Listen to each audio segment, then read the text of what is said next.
रामकृष्ण हरी. संत शेख मोहम्मद महाराज या धर्मातील भेदाभेदाविषयी म्हणतात की मुस्लिमांना म्हणतात की तुम्ही हरी नाव घेतल्याने तुमचं काय बिघडणार आहे, आणि हिंदूंना ते सांगतात की तुम्ही जरी कधीतरी अल्लाह म्हटले तरी काहीच बिघडणार नाही, कारण हरी आणि अल्लाह हे एकच आहेत.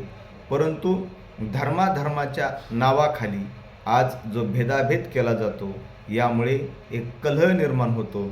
आणि हे सांगताना संत सांगतात की ऐका हरी अल्लाह जरी दोन असते तरी ते भांडो भांडोच मरते, ओळखा खाई ठाव न देते, एरून एराचा पय.